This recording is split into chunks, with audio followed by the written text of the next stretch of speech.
one afternoon on the way home from church, I asked her whether God was black or white.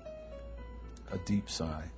Oh boy, God's not black, he's not white, he's a spirit. Does he like black or white people better? I asked. He loves all people, she said. He's a spirit. What's a spirit, Ma? A spirit's a spirit. What color is God's spirit? It doesn't have a color, she said. God is the color of water. Water doesn't have a color.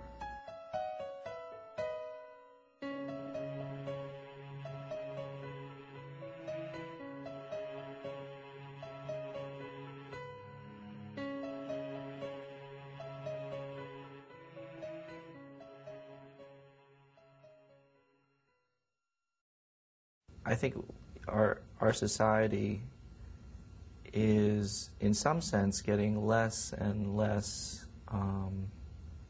it knows itself less and less. The heat and just the division of the race is something that is with me all the time. I don't think these problems are going to go away. You know, some people think the solution to identity conflict is to give up identity. Race matters. Yes, race matters. Race still matters. Race going to be mattering for a long, long time in American society. And not only does it matter, but we recognize excellence in the commitment of an author to the explication of race in whatever manifestation it might appear in contemporary American society.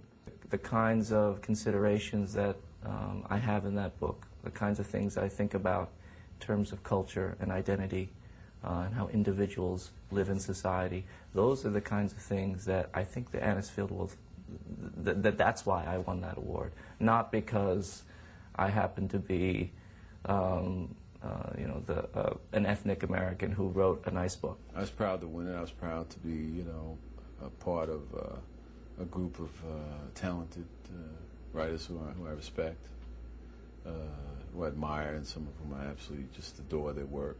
When you're a writer, you work so long in a kind of solitary confinement, and you're hoping that someone will at least read it and appreciate it. And so when a panel of judges comes along and takes time and has obviously sifted through many other candidates, it's extremely encouraging. I mean, that kind of event can hold you over for years when you're a writer. I mean, literally years, because you remember, oh yes, there is a reason, and yes, there was a purpose, and actually people care. Because you can forget about that when you're doing the work sometimes. It was a process of legitimization. It was a process of authorization. It was an affirmation that I was an author or writer. Now and then, I sometimes forget who I really am.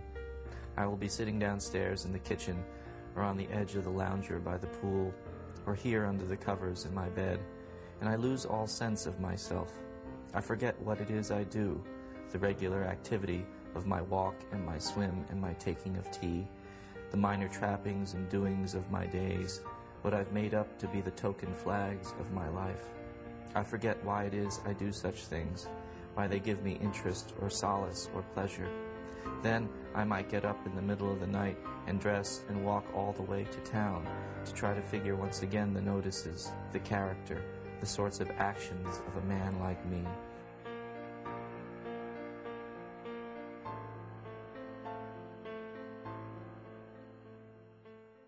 "70 years ago, writings about race weren't largely recognized by the literary establishment in this country. I mean, no prize was given to a book about race in 1935 or before that. The first black person to get a Pulitzer Prize, Gwendolyn Brooks, received hers in the early 1950s. But in 1935, nothing, nada. So it was a bold thing that Edith Anisfield-Wolf did. She was an amazing woman. Her family made their fortune in the garment industry here in Cleveland, and her father retired fairly early and devoted his life to philanthropy and doing good deeds. His daughter, Edith, helped him in his philanthropy, and the family itself had a long history of passion for social justice. It wasn't probably something that someone in high society in Cleveland in those days really talked about or really focused on. It was incredibly courageous. I can't imagine that she could imagine the impact that this prize would have. The fact that 70 years later, we'd be sitting in a room having this conversation. Or 70 years later, we would be honoring some of the greatest writers in the history of American literature through the Anisfield-Wolf Book Award. It's extraordinary, even to me. You just can imagine a woman who got things done. I mean, she saw it, she had an experience, she made sense of her experience, she saw what would have made that experience better, and she did something about it. She left her books to the Cleveland Public Library, and she left her fortune to the Cleveland Foundation, with the stipulation that we continue to administer the book award and provide a higher profile for it.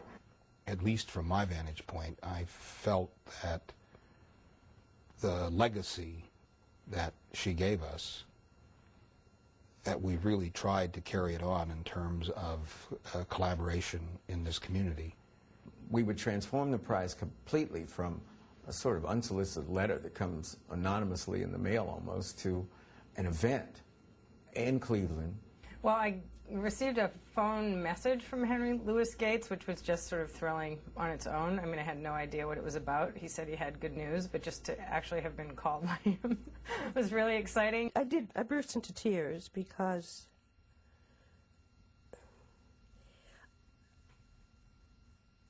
I'm not sure that people really remember me. You know, maybe every writer feels that way. You know, I feel maybe I'm going to be forgotten, you know, daily, you know. And so it was just very emotional when he called me and told me that I won. A nice, funny thing that happened was that the Korean community of Cleveland came out to the awards ceremony. And I think that was also something sort of delightful that happened anew for the ceremony, that there was another the kind of community there that hadn't been there before. And I think that, I know that the feeling around that evening was enriched, I think, by the presence of a new community. So that was quite wonderful. To me, without a doubt, the most memorable moment was the night that FX Toole got the award for fiction. And he read from $1 Million Baby. He read in such a way that it made everyone realize that this was not a pure fictional work.